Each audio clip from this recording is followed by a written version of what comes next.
Okay. Was it the newsletter or the website that you took? Okay.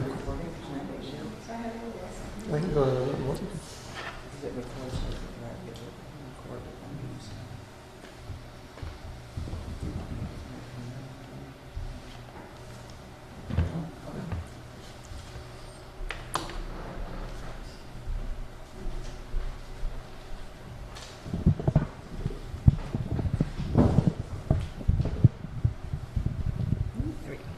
Can you hear me online? Okay, all right, thank you. So I'm going to introduce our speakers today.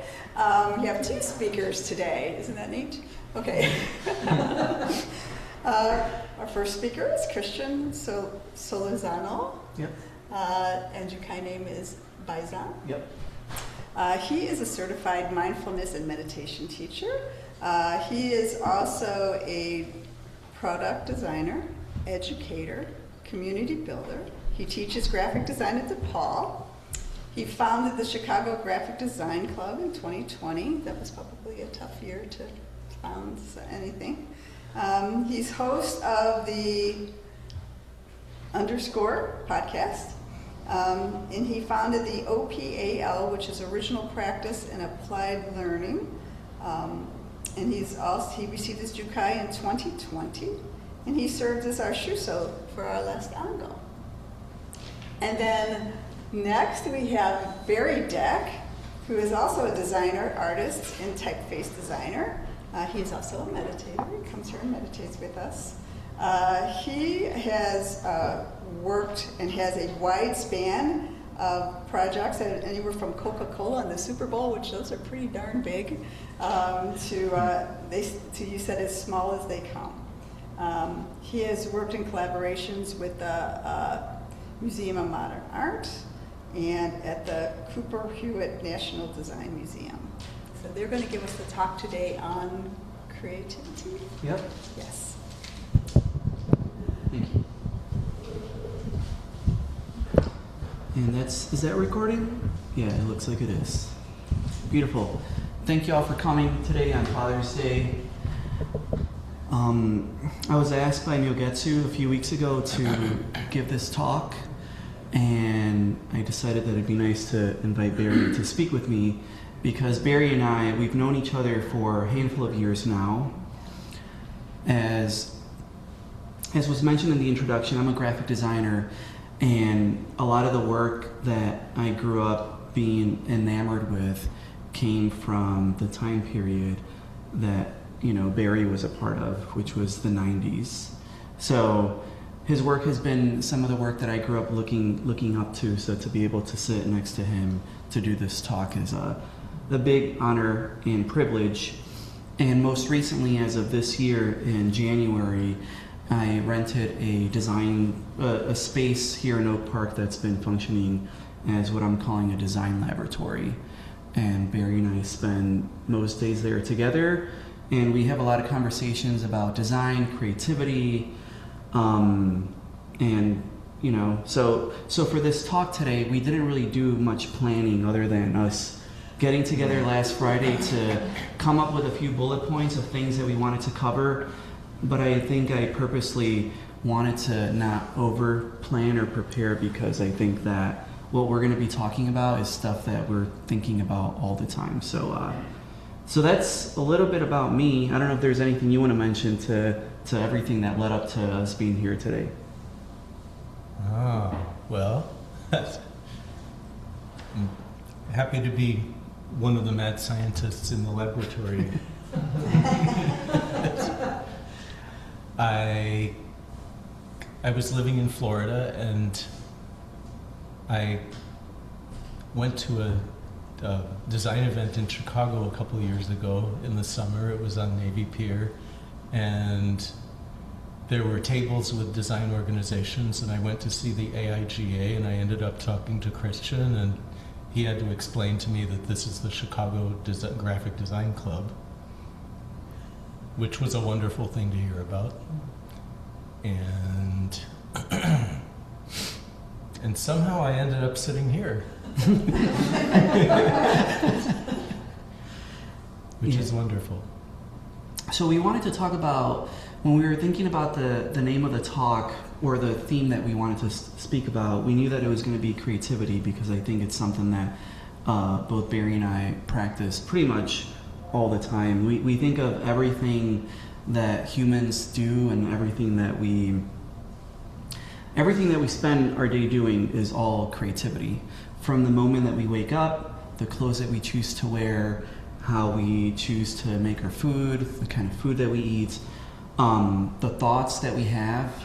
As we all know in Zen, we're creating realities every single day, every single minute, and some of those things that we create sometimes work to do good, and sometimes they do bad. And I think everything around us is a byproduct of creativity. So it's something that we take very, very seriously, because we sort of view creativity as something that is a vocation and as a responsibility to ourselves and to one another. So, inescapable. Inescapable, yeah. And I know that sometimes when the topic of anything creative comes to mind, some people will say that they are not creative.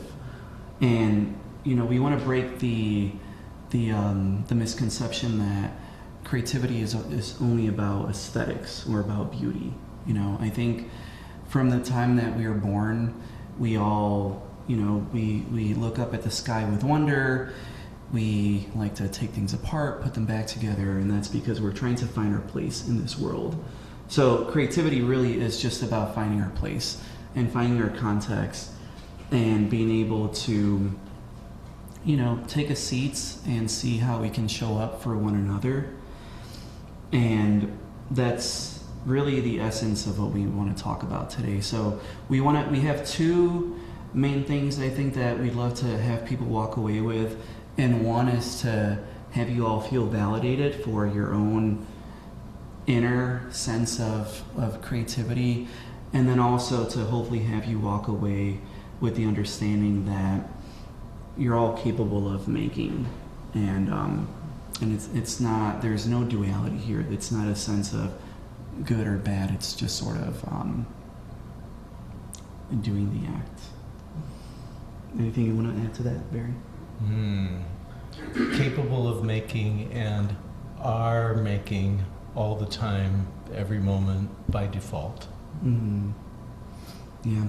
And we all know that when we're sitting meditation and we experience those moments of complete stillness, we probably have all experienced that sensation where ideas come to the foreground, or there's just this cool, when we were talking on Friday about this, we were discussing this notion of being at ease with ourselves.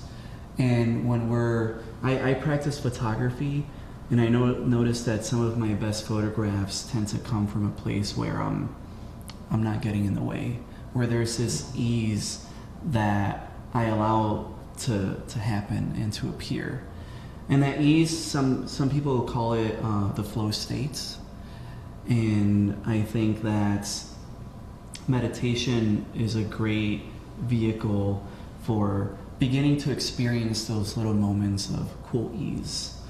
Another word that I've heard here at the Zen Center has been cool boredom. So allowing yourselves to be bored in a way that feels kind of cool, I think society, I remember a long time ago, there was this belief that I had in my mind that if you ever experienced boredom, it meant that you were maybe a boring person. And I know that quickly, as I started to meditate and learn a little bit more about Zen, I realized that boredom is a sort of virtue, and honestly has become somewhat of a luxury. To be able to wake up in the morning and just sit there with yourself, bored, I think is a pretty good privilege. And I know for myself, even though I'm giving this talk today, I know that sometimes I have to find time for boredom, and I have to kind of schedule it into my calendar. If you're I might be paraphrasing, if you're the kind of person who feels boredom, then you're probably boring. Mhm. Is that what you... Who taught you that? That's preposterous. Yeah. It's... Yeah, I mean, I think that there's just this sense of, from the moment that we're born and as we're growing up, we think that to be occupied is a good thing, you know? I work in a corporate setting, and to say that you're really, really busy seems like a badge of honor to other people. Yeah. The hustle culture of late capitalism is not something we needed to create. Mm-hmm. But it has been created.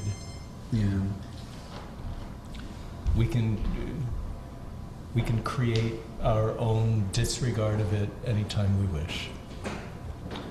And there's a lot of unlearning that is involved that I associate meditation with.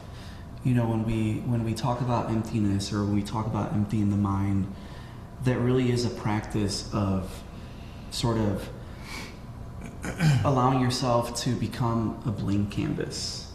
And within that blank canvas, we like to think is that's where beauty and joy and all the wonderful sensations lie. But it also means that you have to come face to face with the sensations and the realities that are maybe not so pleasant. And on Friday we were talking about, do you remember we were talking about the spectrum? There is a love, and then there was fear on this other side. I don't know if you I thought you were going to talk about me being on it.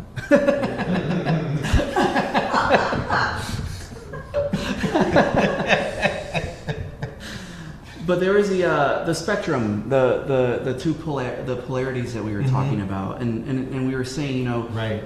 We don't want to pitch creativity as being something that is just happiness and joy, but it's also not, you know, it doesn't always have to be, you know, sometimes there's this idea that great work comes out of suffering, and there's a lot of artists that, you know, we can think of that suffered greatly, and as a result, you know, they may have created like some pretty amazing work, but I think what we're talking about here is to not dwell in either polarities, but rather to learn how to be flexible enough, or a word that you sometimes use is elastic, and being able to I love that word. to navigate between these two worlds. So maybe you can explain a little bit more about that. It's a different spectrum. Mm-hmm. It's the spectrum between, you know, we've got fear on one end and we've got love on the other end. And the energy on this side is whatever you put out in that direction, if you're in that feeling, it tends to be really turbulent. And then all the way over on the other side is all just love. It tends to come off as a little saccharine. Like, I remember even as a little kid, my mom likes, and she has the right to, but my mom loves music that has, you know, it's basically all on that end. And, you know, if I would walk into the room, I'd be like, what are you listening to? That is so one-dimensional. It's got no emotional depth. It's just a little bit saccharine. In the middle, it's like that's where we're really expressing about the human condition. Mm-hmm. Yeah, I think of artists as being scavengers or being explorers, and it's being unafraid of going over here or going over there. And I think that there is a story about a bodhisattva. I don't quite remember all the details, but it was about, I think it's essentially Zen, where we're not looking to become enlightened beings to transcend and to, you know, reach some faraway states. Instead, we're looking to be awakened so that we can, you know, be of service and be in the rubble and be in the suffering of other people. And creativity, I think, is about giving yourself permission to experience all of those emotions. And if you do, a quick Google search and you type creativity or design, the imagery that always comes, to mind is people in an office with smiles on their face. Everything looks very polished and clean, but we all know that life is messy and that things are not to be romanticized and thought of as, this grand gesture of, always being in a flow state. I think that behind a lot of beauty, there also tends to be a lot of rawness and reality that is able to encapsulate a wide range of feelings and emotions. So I think I have a question for you guys. Where do you all think ideas come from typically? Is there any example or anyone want to share anything about an experience that you've had where you felt like there was this moment of creativity that you were experiencing? Rather creations, other people's artwork, other people's writing. Mm-hmm. Those are the kind of things that spark ideas for me. Yeah. It's kind of like, I don't know, it's not exactly stealing or appropriating, but Mm-hmm. it's, Yeah. Yeah, I guess it depends on like the type of idea. Mhm. Because like I have sometimes like very random ideas where it'll just be like something I'm in the car by myself and something pops up and I'm like, that's really funny. You know, like and that's like I wish I had a friend that used to live with me that was an animator, draw really just rip it out like immediately, and it'd be like that afternoon. And that's like I wish I could do that, but Mhm. but a lot of the other ideas I have, I think, like stem from necessity to some degree, like that kind of feeling of like friction when it comes to something not working quite as well as I'd like it to, and it makes me like mull over, what could be, how do I make this more like not so efficient? I hate that word Mhm. that way, but just ergonomic maybe. Mm-hmm. So there's a lot of ideas that come from that for me. Yeah. I think, to follow up on what you're saying, like limitation is, I feel like everything I do in my life requires, not everything, but a lot of things require some kind of inventiveness, and partly in relation to limitation. Like, I have 3 things in the refrigerator. What am I going to make for dinner? Because I cook from scratch everything. Mm-hmm. So, or yesterday I was out planting some native shrubs in my forest reserve that I had grown, propagated. I collected the cuttings the year before. And we had found a big roll of fencing in the woods, and I had stuck it behind a tree, knowing that I was going to come back and plant these shrubs. So it wasn't tall enough to protect the deer from bending over and just eating them, which they would do. But I realized there was enough of it there that I could make a double-tier cage.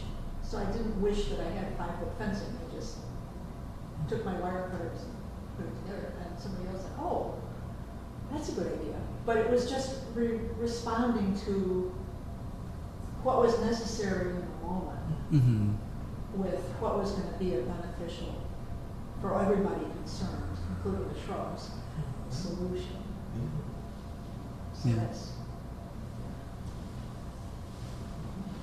Yeah. Anyone online?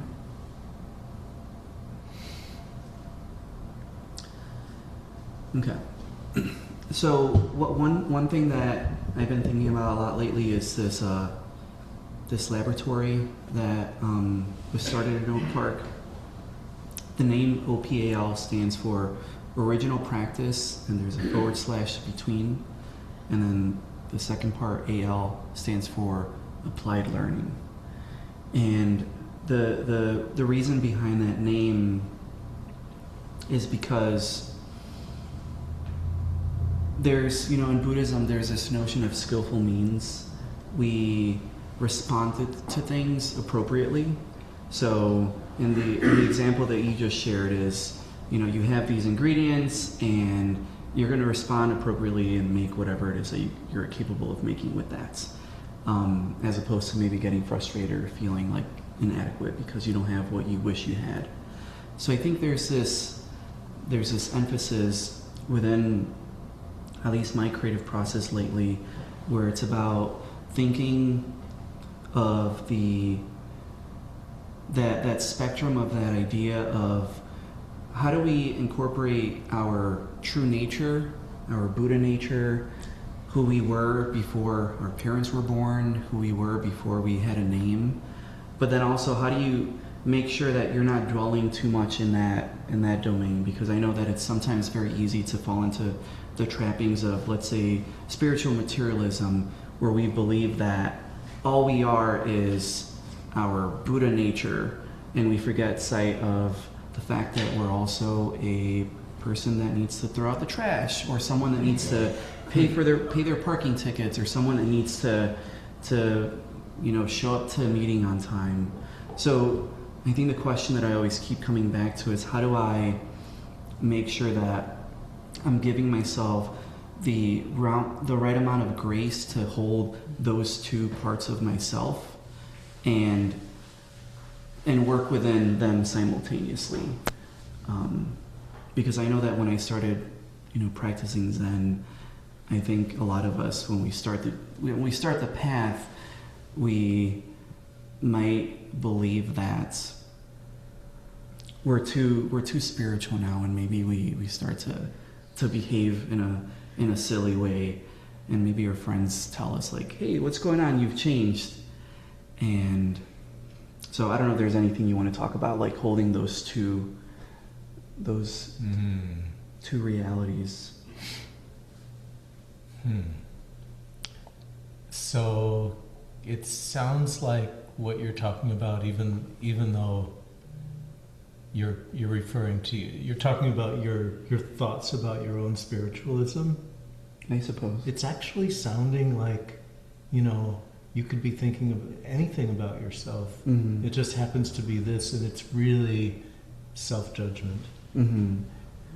And that's,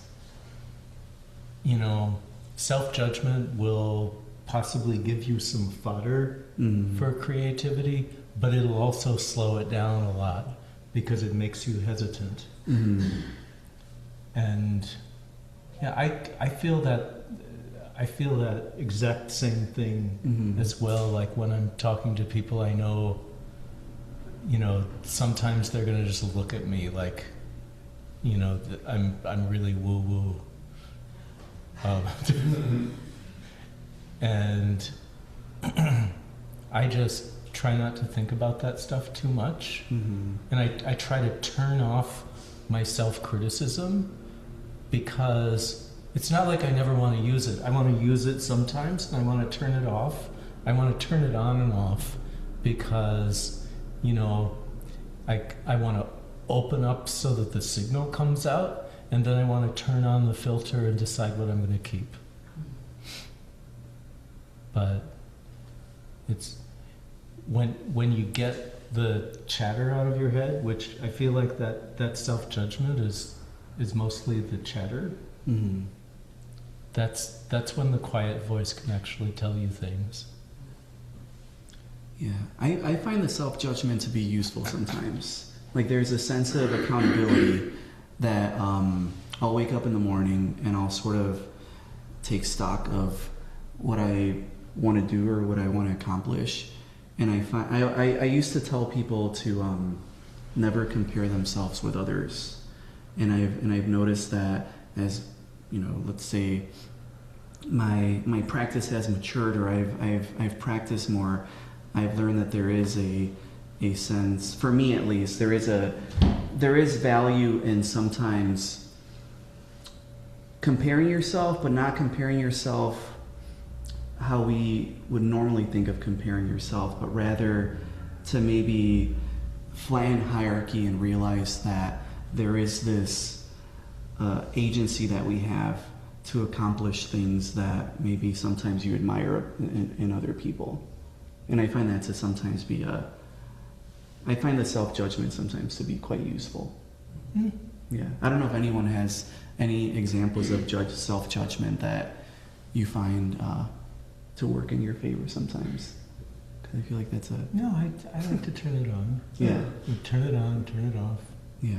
Oh, yeah, I mean, when I was younger, I would drink too much, and then finally I had to look at myself and say, hey, that's a judgment, you know, and you need to stop that because you're not the person you want to be. Mm-hmm. And it's like, if you can enter into spaces and people are repulsed by you, it's like, well, you made a judgment to present yourself in such a manner. You know, that was an activity as much as not be, you know, trying to be a better person is an activity too. Mm-hmm. So I think it's just been like, yeah, getting to that place where it's just your original being and not being a person who's not trying to drink or a person who's actively in addiction. It's just showing up as you are. And that's been a great struggle for me, I think. Yeah. Mm-hmm. It's also possible to say to yourself, I was this, and I learned this from it, and now I want to be that. Yeah. To kind of like surpass the like I'm a person in recovery, and it's like I'm a person who stopped drinking and I have that lesson to offer. And that's been a center point of my Zen practice, I think. Mm-hmm. Yeah. Anyone else? Any judgment stories? I think I tend to use self-reflection and self-judgment. Yeah. Because judgment, I think, can sometimes be construed in such a pejorative way that there's a fear to approach it. Mm-hmm. And I think self-reflection is asking us, our Zen practice is asking us to be patient with what arises and to be able to look at what arises and accept what arises. And it may be something that is a little challenging or awkward or uncomfortable without there being some component of good self, bad self, or evolving self, stagnating self. I think, you know, are we willing to look at ourselves? Yeah. And that actually makes me think about dredging up something that you said at the very beginning, which was about becoming a blank canvas. And some people don't realize this, but I'm a little bit older than Christian.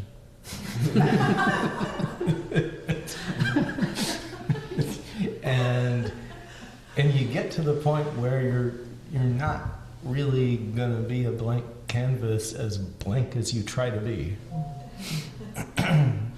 and that's you know, it's kind of good to have a little bit of a tint sometimes. It's okay. It's and I feel like maybe that's the right moment to start to talk a little bit about craft. Because, you know, there's not just what we make, but there's how we make it. And that includes habit, and it includes taste, and it includes, you know, things about what you do that just come out of things that you are, that you can't, you know, like I'm 6'4", and the photos I take tend to have a certain point of view because of that. And I remember in grad school I was taken to task for my photos having a point of view that belittled people. And I had to learn to position the camera a little lower and adapt my physical habit to something that was not innate. But now I'm rambling. Continue. Why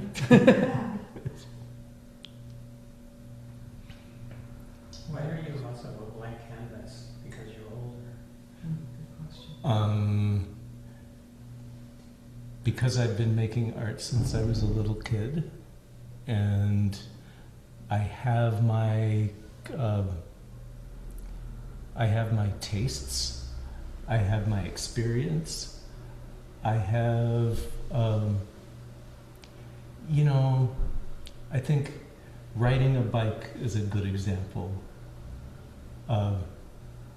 I've ridden a bike all my life as well, and it's a certain wordless knowing that if you lean this way, you're going to go that way, and there's if you spend a lot of time ice skating or rollerblading, it's even more extreme.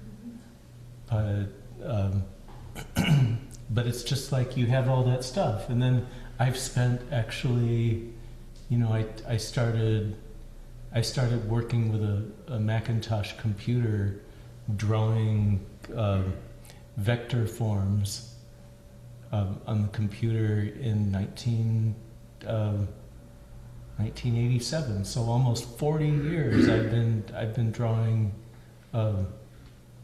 vector drawings with Bezier forms. And there's no way the habit of my eye and my hand is not going to be involved, because it's deeply ingrained in the configuration of my neurons.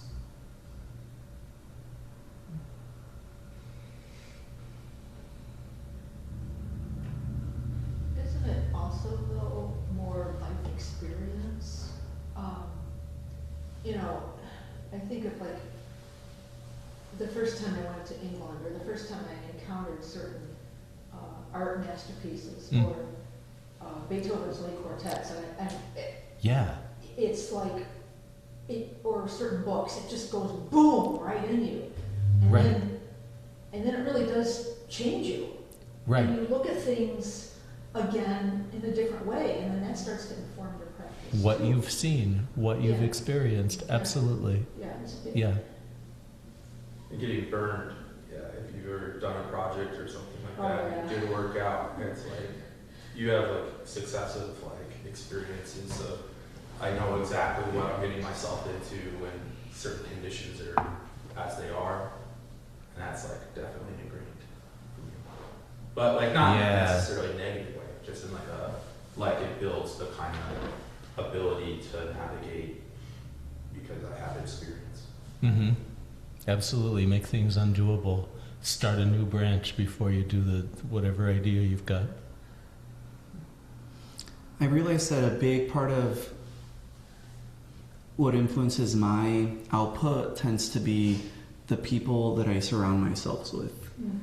And I think that plays a big role. I also think that the things that maybe had the most impact on you as a teenager stay with you forever. And I know that if I dissect my work, if I'm extremely honest with myself and I look at my work with pure honesty, I can trace everything back to some little moments between the ages of 13 and maybe 18. And I can't escape that. It's there. And you sort of learn to work with it and to give it new voices, and I think I see that a lot with a lot of my students, for example. I notice that their taste is informed by the things that they're growing up with. But I think over time you learn to work and sort of reappropriate these kind of mannerisms, I think, that tend to show up in your work. And one of the objectives of this studio here in Oak Park is that there's this, or even this organization that I've started 6 years ago, the Chicago Graphic Design Club, is I've noticed that I draw subconsciously a lot of inspiration from the people that I'm surrounding myself with. Even just sometimes working beside Barry, I notice that the way that he treats his fonts just subconsciously start to appear in my work. And I think we all have choices that we can make of what kind of information we want to put into our mind, and that information can be good or bad. And the good information is the thing that we know to sustain our life is to me is kind of like a good meal that makes you feel good, and that's what I like about working with Barry, is that every time we shut our laptops down and we part ways, I feel like there's this creative nourishment that happened, that stays with me, and it helps me be a little bit more. And going back to the word judgment, it's sort of, for me, it sets a new bar or a new standard of how I want my creativity to feel, so that when it doesn't feel that way, when I find myself being around people that are maybe negative, or they're perhaps always playing devil's advocate or saying no to things, I realize that that's not the reality that I want to exist in. So it sort of, starts to guide you in certain directions, to the point where you find yourself sitting here with Barry Deck talking at a Buddhist center, and you're like, how did I get here? And I think it's just from a accumulated small little tiny actions that begun, maybe when I was 6 years old and I was interested in getting a screwdriver and opening up a radio and like being amazed by all the little chips inside that were different colors and had different fonts. And I bet you that if I took one of those stereos and I placed it next to the work that I'm doing today, there'd probably be a direct correlation between the two. Yeah.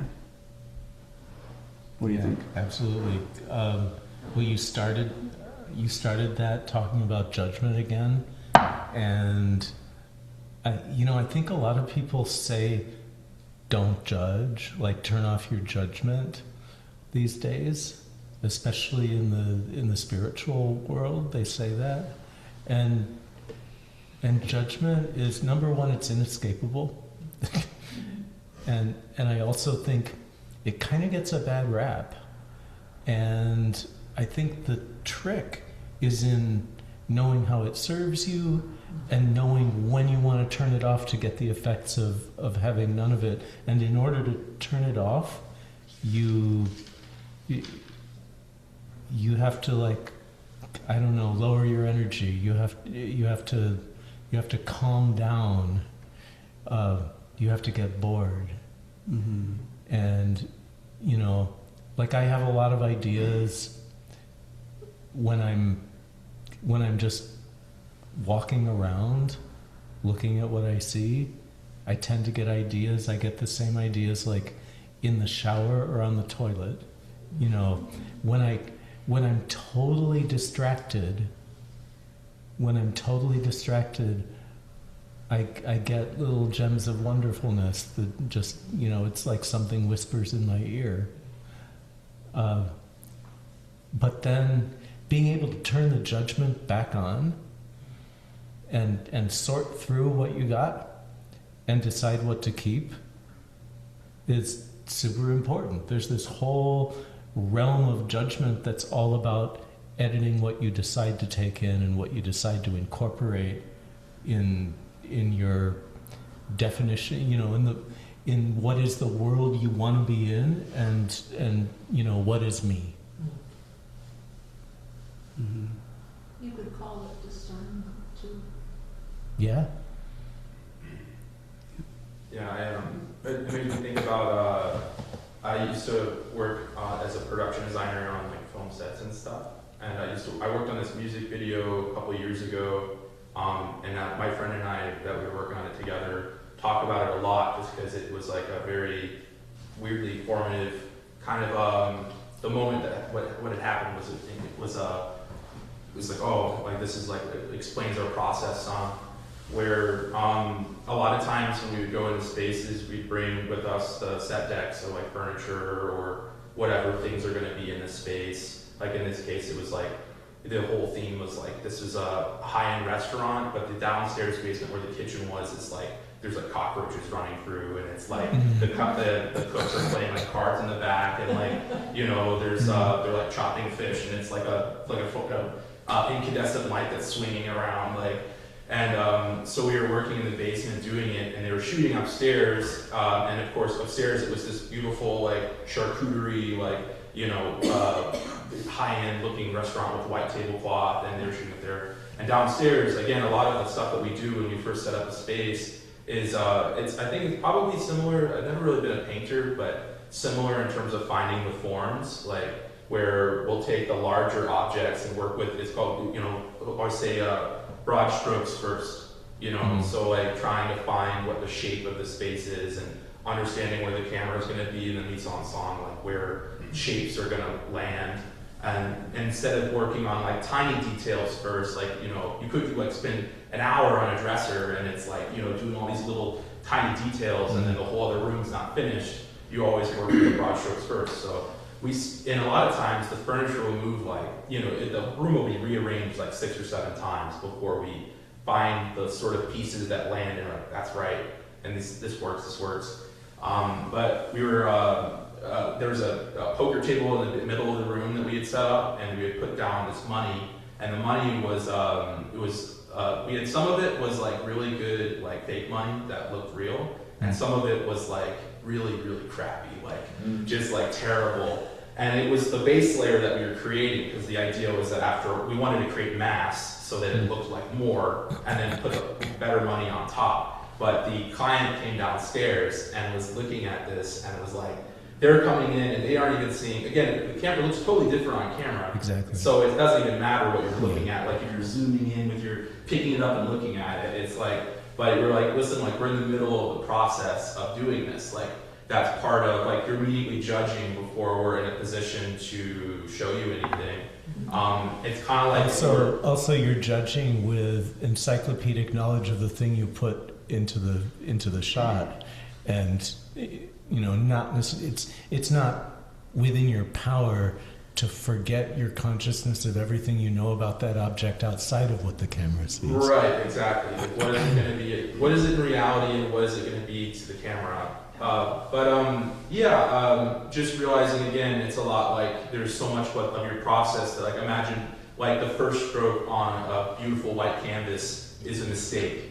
You know what I mean? Like you've just corrupted this perfect thing, and the reality is that the entire process is this until it's not. You know, like whenever you're creating stuff or doing things, it's all of it is things that, you know, you're kind of putting in and taking away and doing whatever until you've rendered what you're trying to render. And you can't really come into the middle of that. And so sometimes, again, that judging mind, like there's times to step back and look at what you're doing and think about what should I do or what should I take away or what do I like about this. But there's also times where it's like, just stick to the broad strokes. Just keep going until you've rendered enough of something. And so that's time that you shouldn't be listening to anybody too. Why you need to be letting yourself just make stuff. Exactly. It's the push-pull between trying stuff and choosing.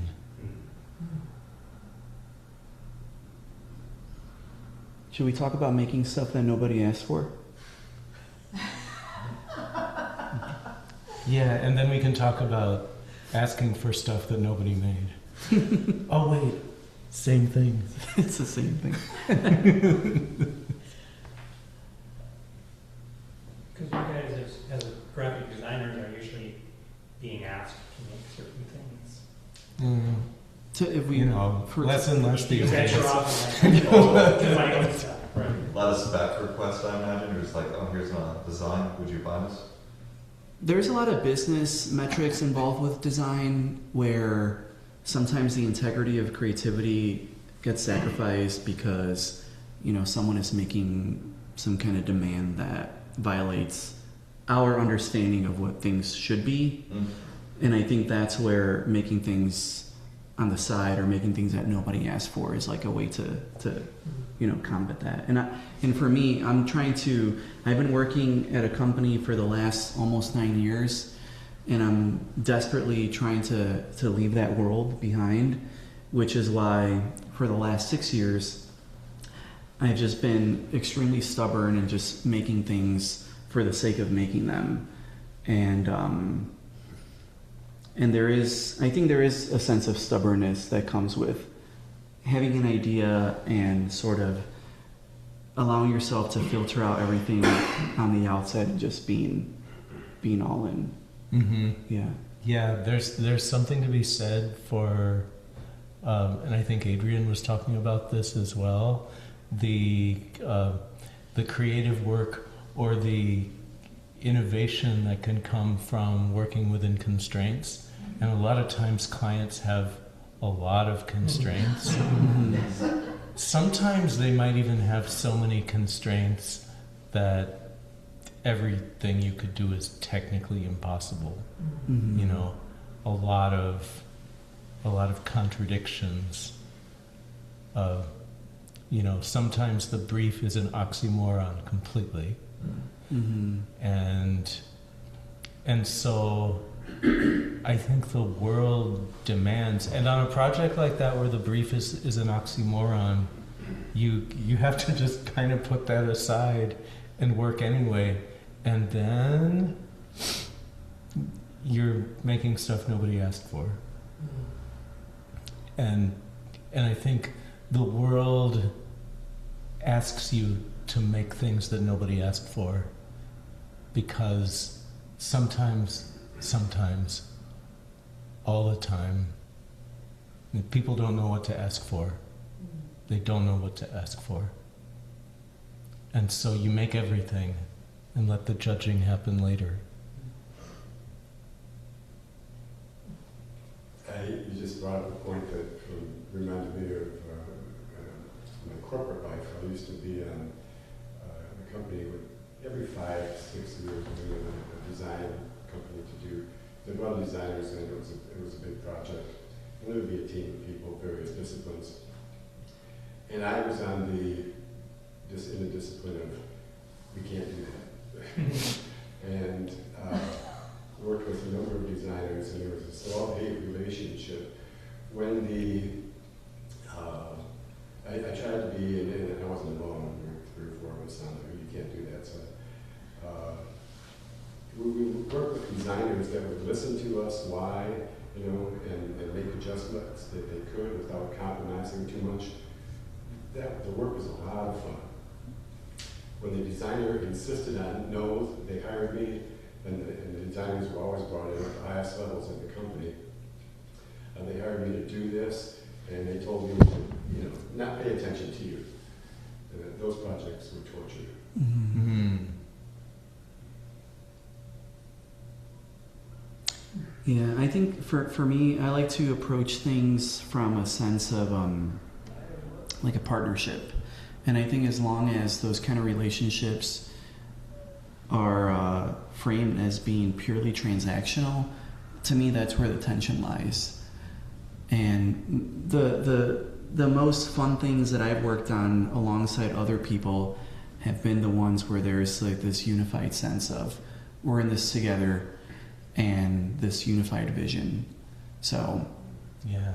But I think some places just don't allow for that. I know I find myself in situations all the time where there's it's like this is what we need, and there's no room for any sort of engagement or conversation. And sometimes those demands are being filtered through a series of people, and they don't even agree with what they're asking me to do. So I think I'm a big fan of just flattening hierarchy and even titles, like when you were introducing me in the beginning and you were mentioning all those things, even those titles I just feel icky hearing. Yeah. Because titles, I think they create they create hierarchy, and there's a power dynamic that comes with those kind of things. Create an expectation. Yeah, and I do not like those expectations at all. Yeah. Well, I guess that's it. You know, like creator is the auteur. I can create things. I'm the person. I'm like the Quentin Tarantino of this project. And it's like, yeah, you did that once and it proved the point, and you made a lot of money, but then you made the same film 5 times now. So, yeah, without the editor. Mm-hmm. Mm-hmm. Yeah, before we leave that, I just want to say you're talking about, you know, a classic dilemma in collaboration, and you're talking about the difference between collaborations where collaborating parties are listening to each other and trying to collaborate when you're not. Only one of those works. Well, It's the one where you're listening. I would say if I get 10 projects over a number of countless years, probably 8 of them turned out okay, where the company and the designer were very well, very aligned with the finished product. Mm-hmm. And then there were just a couple where there was no, Mm-hmm. they just fell apart. but there's there's another side to that attitude, which is, what are you hiring your designer for, right? Are you hiring your designer as the help, you know, like a maid or something, or to clean up something, or are you hiring the designer as an equal that you're going to collaborate with, which goes back to what you were saying, you know, and then that becomes the client provider relationship, which is, if you're working in creativity, I mean, you know, you're hiring very creative people, and then you're trying to put them in a little box, like it's a factory or something, you know. And so that's happens in corporate. You know, they want you to be a content provider, but God forbid you should provide some content. I mean, I've been in some of those situations. Yeah, me too. Me too. They, you know, again, like when the collaborating parties are not tuned into each other, it's kind of, you know, it ends up being a collaboration by default, but it's not the good kind. Oh yeah, I've seen that in film a lot. Like, okay, can you riff a line? Or a director's like, no, you read the script completely. And so you bring an actor who's like, I can act or I can improv. Which do you want of me? It's like, oh, I don't know. Do you want my input or not? Like, Yeah. why am I here? Yeah. Yeah. A long time ago, I met this design couple. They run this organization that does ceramics, and one of the things that they always do when they meet with their clients is the first 5 minutes is meditation. Yeah. And then after those 5 minutes, then they get to business. You know, they get to work, and they say that by just having those 5 minutes of silence, it just everyone gets disarmed, and there's no longer like this, you know, strong sense of self. Yeah.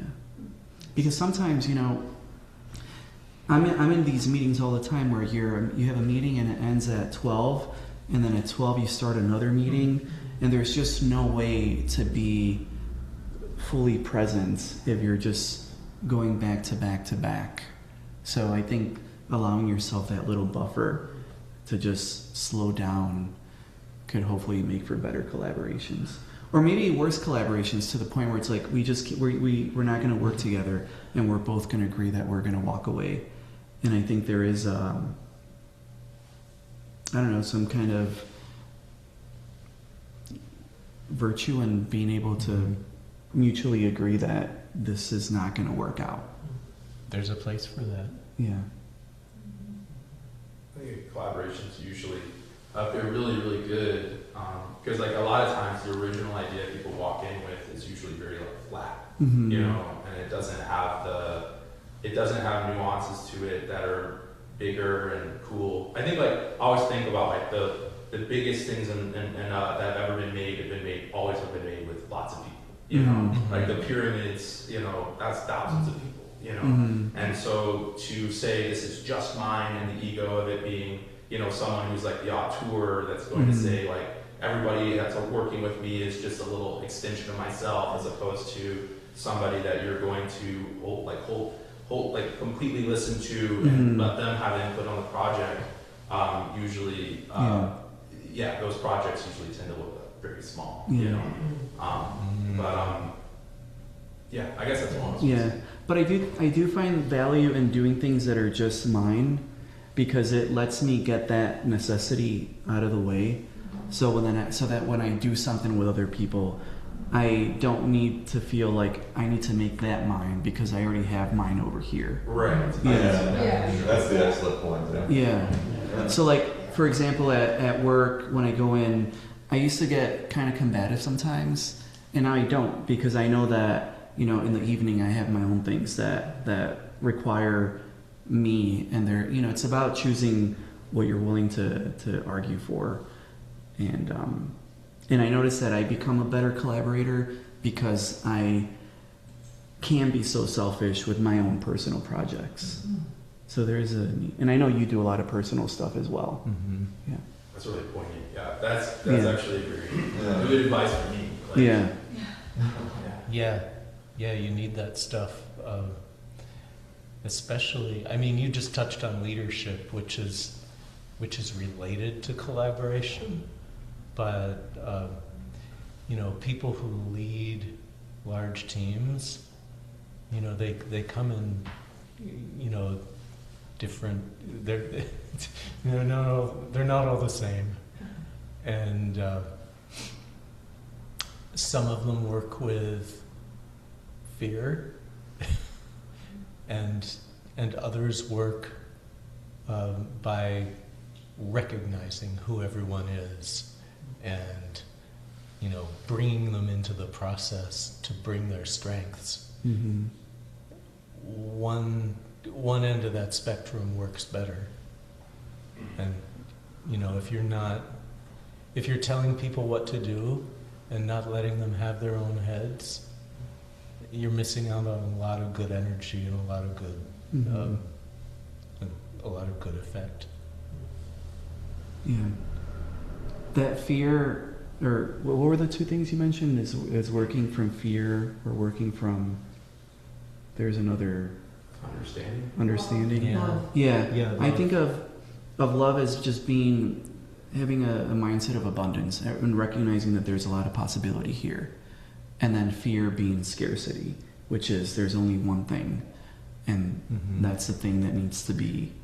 And I think with leadership, there's also a necessity of being cool with letting people fail, and recognizing that failure is important. And I think sometimes naturally we don't want things to fail. But sometimes you kind of have to. It's the only way. It's the only way anyone ever learned anything. Yeah.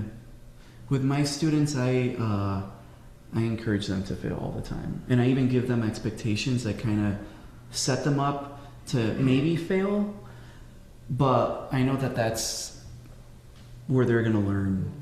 Most recently, a couple of weeks ago, I had one of my classes. There were 6 groups. And every group had to do a final presentation, and I told them that they can present in any way possible. I'm like, if you can get away with presenting without talking at all, you can do that. And I'm like, how is someone going to do that? How can someone give a presentation with no talking? And this group created a presentation that was narrated by an AI.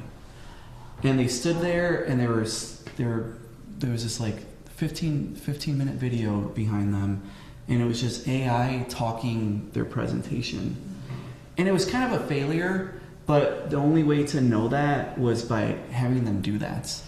And afterwards, they felt so bad because they realized that it was kind of awkward to just be standing there and having this video play behind them. And I told them, if you were to do this presentation again, you'd probably do something differently, right? And they're like, yeah, we learned so much by doing this. And I think sometimes you have to allow for that awkwardness and that failure to happen. Otherwise, there's no way to know. And I asked them, how would you do it differently? And they said, well, we would do it in a way where there's multiple voices, so it's not just one voice, one AI voice talking.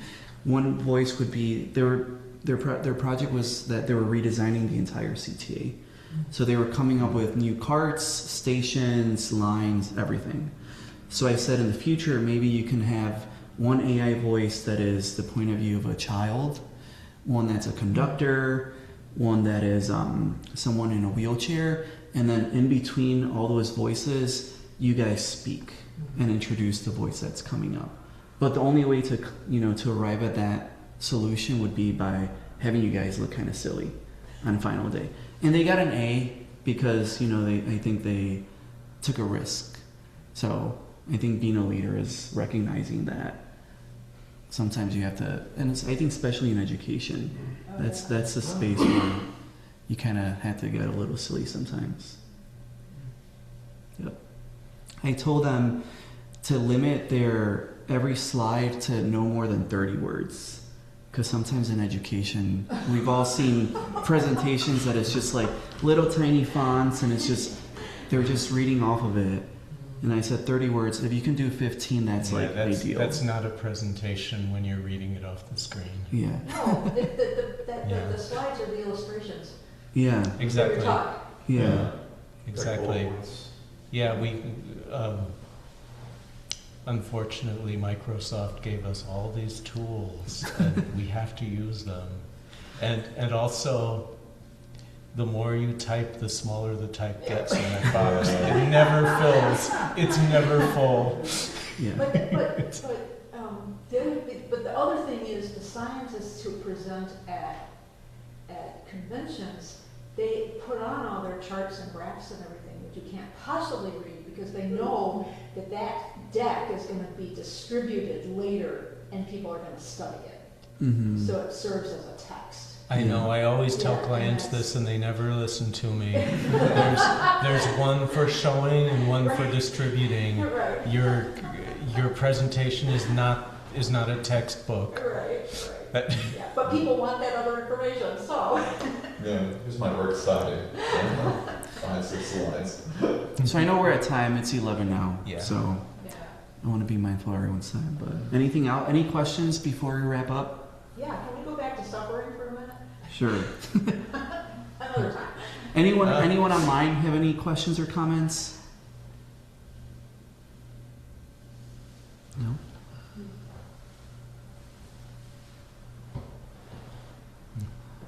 Alrighty, well, with that said, thank you all for coming. Thank you. Thank you, Christine. Thank you. Thank you. That was interesting. In the most positive sense. Oh, I keep thinking this. Oh, my finger. Oh shit. It did hurt. It was worth the time. Gentlemen, apologies for the phone. It's more, I turned it on. I've forgotten about it already. You reminded us. Yeah. Maybe involve suffering something. I went to the question I was people which I do. If you feed me, You know, it's hard. Buddhism and Now I lost creativity way down the list. Because I see them Yeah, no, and I just, as an it's adult. just my accident. Yeah, I see them in a lot, right? Right. at odds, but they let it go easily. Fun though. You know, you're creative because you had been such a torture. Yeah. So yeah, you're not really preparing it technically. Yeah. You're just allowing it to be. Okay. But it feels like, you know, we're here to feel like creativity. Linda, do you know how to turn this off? Most of the projects, there was a lot of conflict in it. Most of them, because the project, everybody can. Yeah, I have to leave for Los Angeles the 28th. Trying to see what they Designers, really good. Yeah. This is a good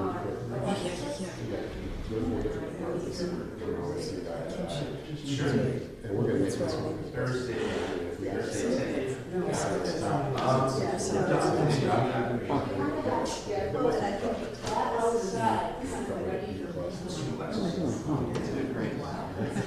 Just there. Like, so, okay.